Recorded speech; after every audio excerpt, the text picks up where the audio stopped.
Bienvenidos a la sesión número 5, denominado Modelo de Negocio, Business Model Canvas. Un agradecimiento a la Gerencia de Educación de la Municipalidad Metropolitana de Lima y a Pacífico Emprende, red de mentores, por promover y realizar el curso de emprendimiento en modalidad virtual. Y en esta ocasión, los aliados estratégicos son la Gerencia de Educación, Pacífico Emprende, red de mentores y la plataforma Edúcate.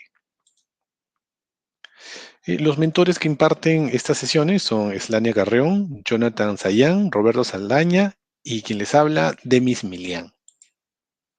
Bueno, en esta oportunidad vamos a hablar sobre lo que es el Business Model Canvas, vamos a entender un poquito hacia dónde va, de qué trata y terminaremos con una pequeña tarea para que ustedes puedan ir aplicando todos estos conocimientos, en la cual de la mano con la información que vamos a estar dejando colgado para que ustedes puedan seguir generando toda esta innovación plasmada en un modelo de negocios.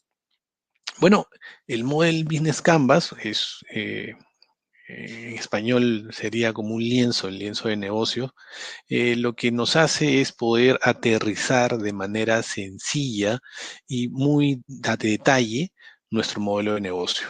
Antes, cuando hablamos de modelo de negocio, nos teníamos que soplar pues un documento de 60, 70 hojas donde explicamos desde el principio hasta el fin eh, cómo es que se iba a llevar a cabo nuestro modelo de negocio, nuestra idea, pero muchas veces mucha información no nos llevaba a nada real, a nada factible, ¿no? Porque nos dábamos, después de habernos gastado varios meses armando, o en el mejor de los casos, a veces probablemente medio año, o quizás un poco más, en armar nuestro modelo de negocio, nos dábamos con la sorpresa de que el mercado no era lo que nosotros estábamos esperando o el mercado nos daba una cachetada de realidad y nos hacía aterrizar pues que nuestro modelo de negocio probablemente tenía muchas dolencias o flaqueaba por algunos puntos y nos tocaba volver a armarlos desde el principio, ¿no?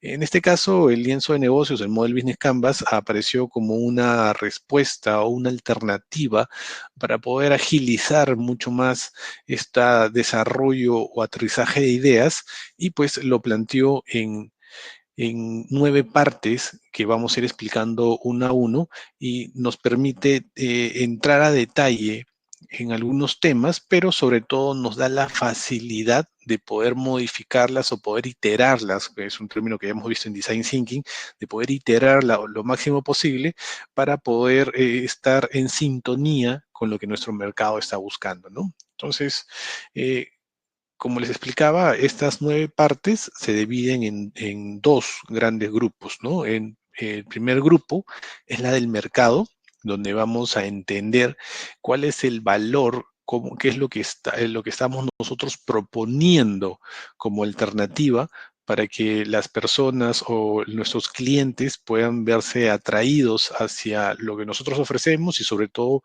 hacia nuestro modelo de cómo lo vamos a hacer.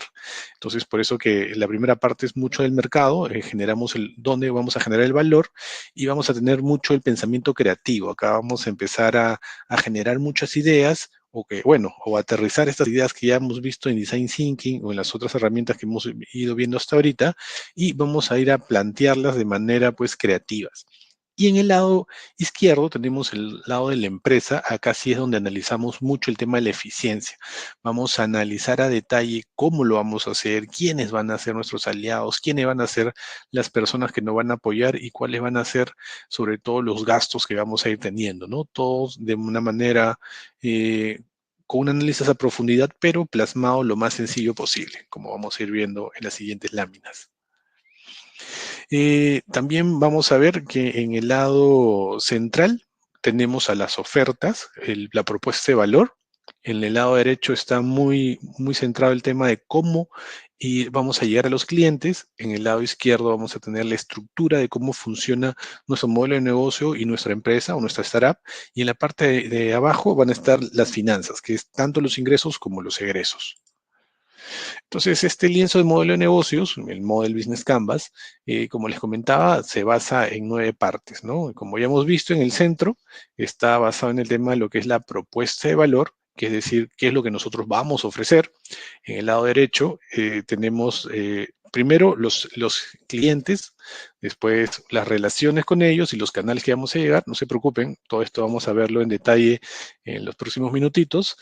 Pero lo que acá quería que vean es que cuáles son las partes. En el otro lado izquierdo tenemos los socios claves, es decir, quienes nos van a ayudar de una manera externa a nuestra empresa para realizar las cosas. Tenemos las actividades y los recursos claves, lo que vamos a utilizar para poder llevarlo a cabo. Y como les comentaba, en la parte financiera, en la parte inferior, está la estructura de costos, cuáles van a ser nuestros gastos y nuestra fuente de ingresos, es decir, cómo vamos a generar dinero. Entonces, este lienzo, este modelo de negocio, pueden descargarse en la plantilla, que se las he dejado también en la carpeta, en donde ustedes van a poder empezar a llenar todas estas partes con POSIT, que es lo ideal, para que ustedes lo puedan imprimir en un formato A3 o de repente lo puedan hacer en una página que también se les he dejado el link para que lo puedan hacer de manera digital, en donde ustedes van a ir poniendo a detalle punto por punto, pero sobre todo van a tener la facilidad de sacar o borrar las cosas rápidamente y volver a poner las nuevas ideas, pues como hemos visto, al igual que en Design Thinking, esto es iterativo. Ustedes prueban, equivocan y vuelven a corregir. Entonces, en ese vaivén van a encontrar la respuesta correcta.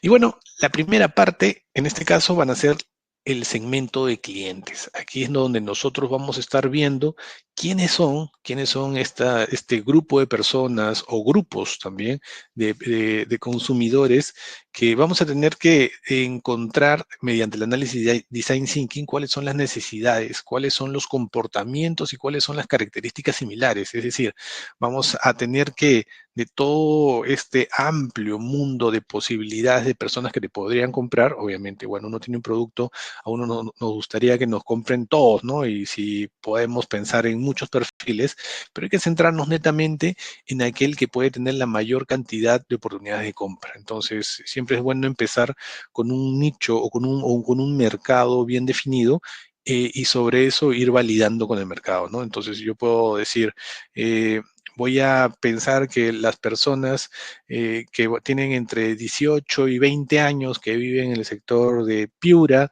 que van a la universidad son mi público objetivo, ¿no? Después voy donde ellos y me doy cuenta que no son, entonces de repente no son de 18 a 21 años, sino son de 21 a 30, ¿no?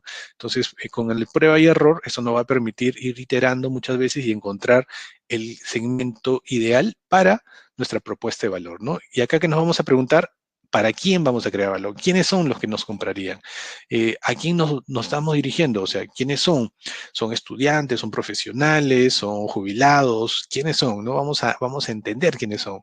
Y sobre todo vamos a tener claro la diferencia entre usuarios y clientes, ¿no? Vamos a tener claro cuáles van a ser las personas que usan nuestros productos y quiénes son los que pagan por nuestros productos, ¿no? Hay una gran diferencia ahí, pero también tenemos que tenerla clara y ir analizándola. Después vamos a tener el tema de la propuesta de valor. Acá era lo que iba en el medio, es decir, ¿qué estamos ofreciendo nosotros? Puede ser un bien tangible, puede ser un intangible también, un servicio que nosotros vayamos a ofrecer y que vamos a tener que definir claramente con el segmento que nosotros vamos a proponer, ¿no? Como le decía, de repente un segmento son universitarios de 18 a 21, voy a generar una propuesta de valor especial para ellos. Si de repente veo que también hay otro segmento que le podría interesar, que tiene entre 22 y 30 años, bueno, también lo puedo poner, pero voy a tener que tener una propuesta de valor especial para este grupo, ¿no? Entonces podríamos armar dos lienzos, uno para cada uno de ellos, e ir validando cuál es el más acertado para lo que yo estoy ofreciendo, ¿no? Entonces aquí lo que vamos a ver es qué se va a crear y para quién. Es decir, voy a yo a plasmar lo que he encontrado en mi análisis Design Thinking, lo voy a plasmar acá, voy a trasladar esa propuesta, esa solución y lo voy a dejar como un tangible o un intangible. ¿Qué problema vamos a ayudar a resolver? Lo tenemos que tener súper claro, súper definido y que lo podamos tener tan conciso que lo podamos poner en un POSIT. Entonces, el trabajo que nosotros vamos a tener es que la propuesta o lo que nosotros estemos proponiendo podamos resumirlos en una oración o en una frase que tú lo dejes, se lo compartas a alguien y la otra persona lo puede entender rápido, en un tris, así, ¿no? Que lo puede entender rapidísimo y pueda decir, ok, ya sé a qué vas, ¿no? Ya sé lo que haces. Después tenemos en la parte de abajo el tema de los canales de llegada. Los canales de llegada o de comunicación, distribución y venta, lo que vamos a analizar aquí es cómo nos vamos a poner en contacto entre la empresa y el cliente. Nosotros que somos, en este caso, los empresarios, la gente de startup, vamos a tener que entender cómo es que vamos a llegar hacia ellos, ¿no? Si somos productos tangibles, vamos a tener una tienda, vamos a manejar distribuidores, vamos a tener una tienda solo distribución en línea, o si de repente pues nosotros somos una empresa de intangibles, vamos a tener una página web, de repente vamos a vender todo por los grupos de market del Facebook, o me voy a poner en contacto netamente por WhatsApp. Entonces hay que tener claro y definir bien cuáles van a ser los canales en los cuales las personas van a ponerse en contacto con nosotros, primero para conocernos, después para generar confianza y luego para cerrar toda la transacción, ¿no? Entonces, una vez que tengamos claro cuáles van a ser estos canales, nosotros vamos a ir planteando estrategias y vamos a ir validando si era lo que está buscando el cliente o no, ¿no? De repente nosotros decimos, ok, queremos vender no sé, bastones para personas mayores y lo queremos vender por internet. Vamos a venderlo por el market de Facebook, ¿no? Entonces nos damos cuenta que ahí no está este público objetivo y nuestra idea no tiene un buen canal de ventas y por ende muere rápidamente, ¿no? Entonces esto nos va a permitir entender, analizar y plantear la mejor alternativa. Después tenemos la relación con los clientes. En esta relación lo que nosotros vamos a buscar entender cuáles van a ser el tipo de relación que nosotros vamos a establecer con los clientes, ¿no? Para que ellos puedan adquirir tanto nuestro servicio, nuestros productos, o para que les quede claro en la mente cómo es que vamos a funcionar, ¿no? Acá hacemos mucho hincapié en el tema de cómo vamos a fidelizar al cliente, cuál va a ser el estímulo de ventas, es decir, va a ser voy a trabajarlos a ellos de manera individual, voy a hablar con él por WhatsApp por persona, uno a uno, es decir, voy a saber, él es Pepito, Pepito Gutiérrez, lo voy a tener identificado, claro, o voy a hacer algo un poco más masivo, más automatizado, no sé, de repente yo tengo una página en la cual no interactúo con las personas y simplemente las personas vienen, me compran y yo no sé quiénes son, ellos no saben quiénes soy yo, simplemente hago la transacción porque todo es muy automatizado, tengo un chatbot que todo lo hacen, entonces o va a ser una persona que va a buscarlo uno por uno, va a generar una relación, va a generar pues un tema más de, de seguimiento, de confianza, ¿no? Eso va a depender mucho de qué tipo de negocio nosotros vamos a plantear, ¿no? No es lo mismo vender un BMW que de repente puedes vender periódicos, ¿no? Entonces, el nivel de relacionamiento que vamos a tener con el cliente la tenemos que tener claro y tiene que ir mucho de la mano con lo que nosotros estamos ofreciendo, ¿no? ¿Cuáles van a ser los medios que voy a utilizar? ¿Cómo vamos a hacer para generar todo este tema de Customer Experience, ¿no? Lo que mucho está de moda es entender cómo es que van a ser los puntos de contacto entre los clientes con nosotros y vamos a empezar a analizar y a generar toda una experiencia fantástica para que las personas puedan no solo volver, sino recomendar, ¿no? Todo esto lo vamos a ver en el tema de la relación con los clientes y lo vamos a ver un poco más a detalle también en toda la información que nosotros estemos brindando en los materiales adicionales. Después, ¿cuáles van a ser los flujos de ingresos? Esto sí tenemos que tenerlo súper claro. Es cómo y por qué es que nuestros clientes van a estar dispuestos a pagar, ¿no? ¿Cómo es que nosotros vamos a rentabilizar? ¿Cómo es que nosotros vamos a generar dinero de lo que nosotros estamos haciendo? Va a ser una opción de pago, va a ser una opción freemium, ¿no? En la cual cierta cantidad de personas usan gratis, pero hay una pequeña cantidad de ellas que sí pagan y estos pagan al resto, o va a ser un tema, de repente de transacciones o de repente te doy todo gratis, solo te pagas por una parte, ¿no? Entonces hay que entender cuáles son las formas en las cuales yo voy a recaudar dinero, pero sobre todo en las cuales, por las cuales mis clientes estarían dispuestos a pagar, ¿no?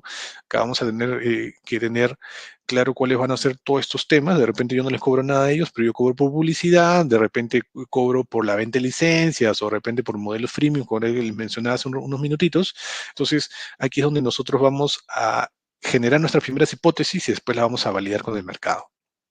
Después el número 6, que son los recursos claves, es decir, cuáles son las personas, ¿no? Las personas o los activos o las cosas que necesitamos muy, muy, muy necesariamente para que esto funcione. Sin ellos esto no funciona, ¿no? Están, pues, el tema, si tenemos patentes, si tenemos cosas físicas, ¿no? Una computadora, no, una computadora no, sino una máquina especial, una impresora 3D, si tenemos, no sé, camiones, o si de repente necesitamos muchos ingenieros especializados, necesitamos ingenieros de sistemas, o necesitamos sociólogos, si necesitamos N cantidad de valor humano que nos permita que esto pueda funcionar, o de repente cosas físicas o también intelectuales, ¿no? Entonces, hay que tenerlo claro que esto tiene que ser parte interna de nuestra empresa, ¿no? No puede ser externo, sino que está o bien dentro de nuestra planilla o bien ya es parte de nuestro día a día, ¿no? Entonces, o son los socios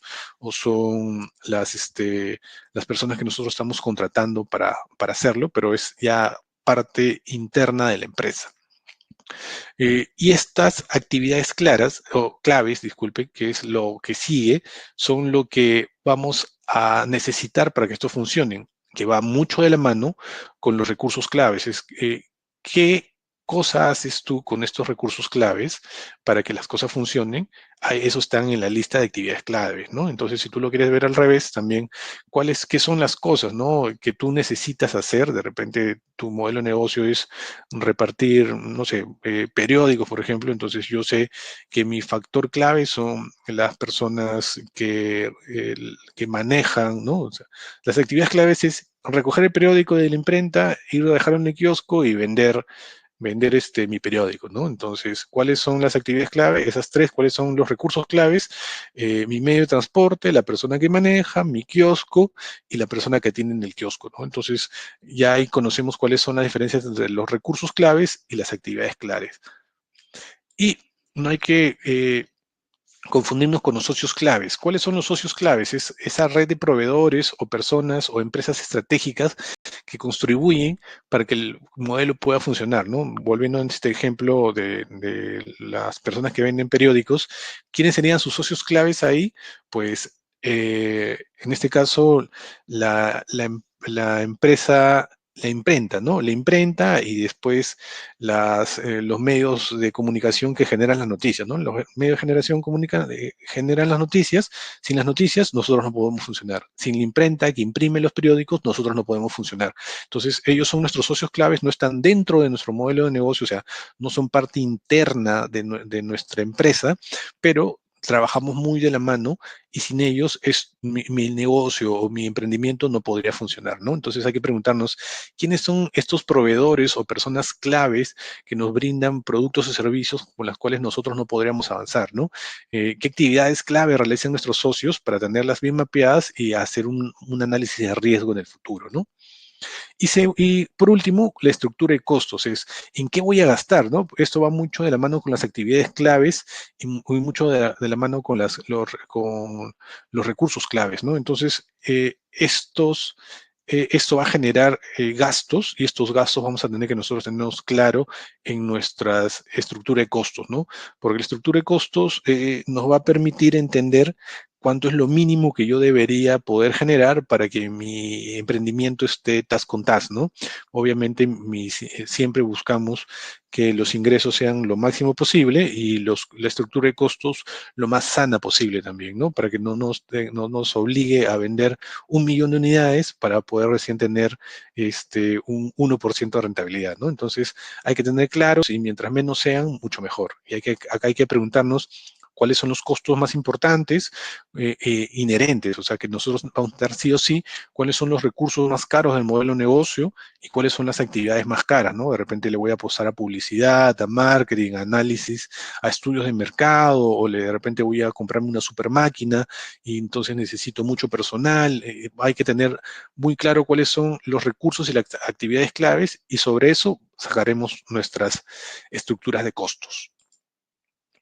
Por ejemplo, en un caso de Spotify, creo que todos hemos conocido o hemos utilizado en un momento Spotify, esta aplicación en la cual podemos escuchar música. Ellos tienen un modelo en la cual su propuesta de valor es la disponibilidad de poder acceder a millones de canciones vía streaming, ¿no? Tú entras ahí y ya tienes millones de canciones en las cuales tú eliges cuál escuchar.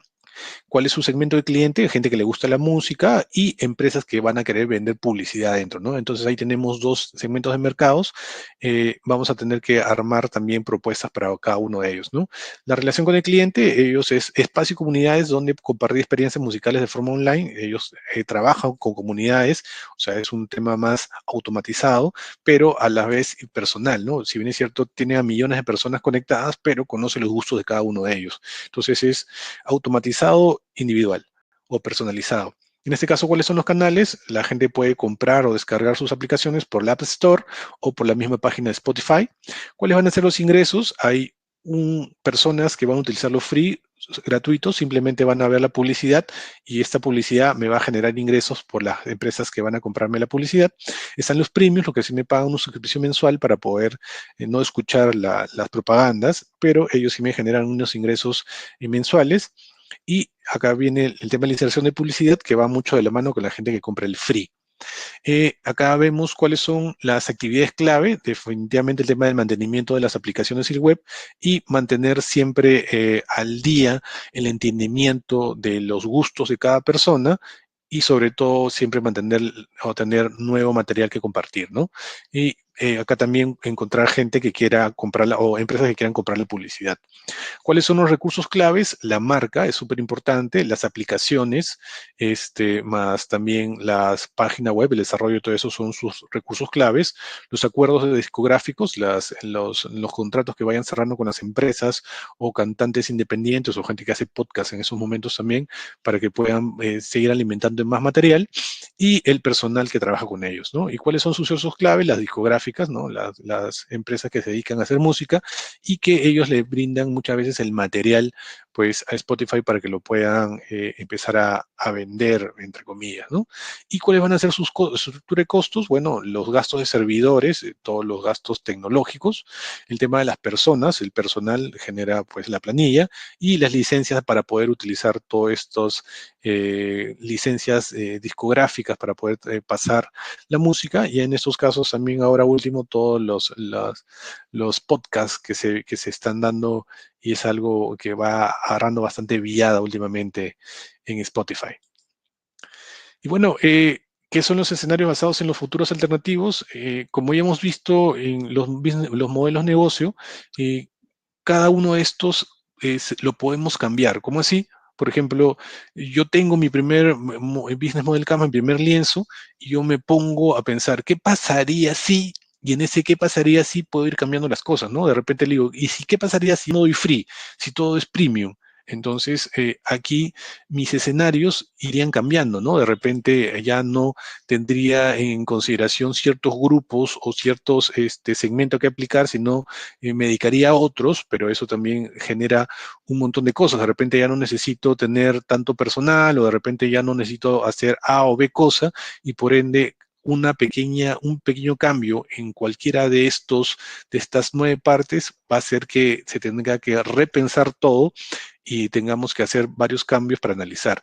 Ahora, ¿qué es lo que nos dice este análisis de escenarios basados en futuros alternativos? Es qué podría pasar si, ¿sí? Entonces, cambiamos algunas cosas, si pasa, si de repente la gente ya no usa, ya no escucha música, ¿no? Bueno, no creo que pase nunca, pero de repente cosas que podrían pasar para que puedan impactar positivo o negativamente en tus modelos de negocio, ¿no? Entonces siempre es bueno plantear algunas alternativas, ¿no? De repente me planteo, ¿qué pasaría si mi modelo de negocio hace que mi público no sea universitario, sino personas profesionales ya con 10 años de experiencia, ¿no? ¿Qué pasaría? Entonces vuelvo a generar todo un modelo de negocio y diga, probablemente pase A, B o C. Entonces, o de repente diga, no, ¿sabes qué? Estos socios claves no lo quiero, quiero otros socios claves, ¿qué pasaría si? Y vuelvo a analizar todo y tendría varios escenarios. Ahora, ¿qué llegamos con esto? Mientras podamos encontrar mejores escenarios, podamos hacer eso muchas veces, podremos encontrar cuáles serían los mejores caminos posibles a seguir, ¿no? Pero ¿quién van a, o qué va a ser lo único que nos garantice que ese sea el camino correcto? Pues el mercado, ¿no? Entonces nosotros, lo recomendable es siempre tener 3 o 4 alternativas de escenarios para que a la hora que nosotros salgamos al mercado a validar qué tan ciertos son nuestras hipótesis, podamos descartar algunas y quedarnos con la más idónea para nuestra propuesta de valor y sobre todo pues para generar rentabilidad.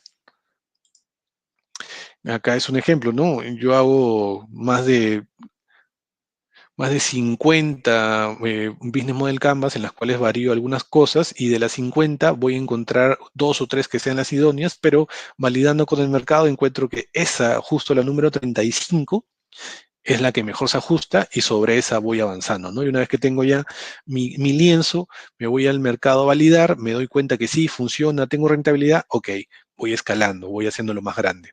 Entonces, para esto nos sirve nuestro modelo, nuestro Business Model Canvas, nos ayuda a verlo de una manera mucho más visual, mucho más sencilla, ponerlo mucho más pequeño, porque mientras más podamos sintetizar nuestro proyecto, significa que más lo conocemos. Muchas veces, bueno, tenemos 70 hojas, o lo que pasaba antes, teníamos 70 hojas de un modelo de negocio, muchas veces habían cosas que no nos quedaba súper claro por más que habías hecho el análisis porque era mucho, ¿no? Mucho, mucho, mucho. En cambio, cuando tú lo tienes súper sintetizado como con esta herramienta, puedes tenerle un análisis y una constante revisión que nos va a permitir siempre tener la mejor opción y que va a estar siempre al tanto con lo que está pasando en el mercado, ¿no? Tanto para una startup como para una empresa, nos va a ayudar siempre a generar esta iteración a para bien que nos ayuda a siempre a generar una empresa fresca, juvenil, o sea, me refiero a que es una empresa que va a estar siempre en constante desarrollo y va a ir de la mano con la tecnología. Así que eh, esto ha sido todo por el tema del Model Business Canvas. Espero que les haya quedado súper claro. Y si no, también les estamos compartiendo este material en la carpeta para que lo puedan ir viendo, para que puedan desarrollar la tarea, ¿no?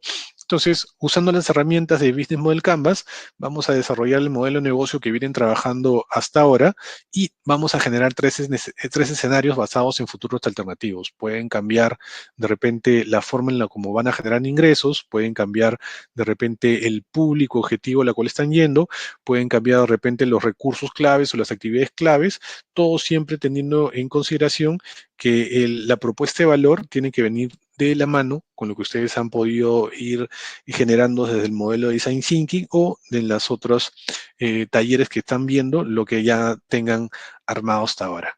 Así que cualquier consulta, no duden en ponerse en contacto con nosotros, que encantadísimo de poder ayudarlos. Muchas gracias.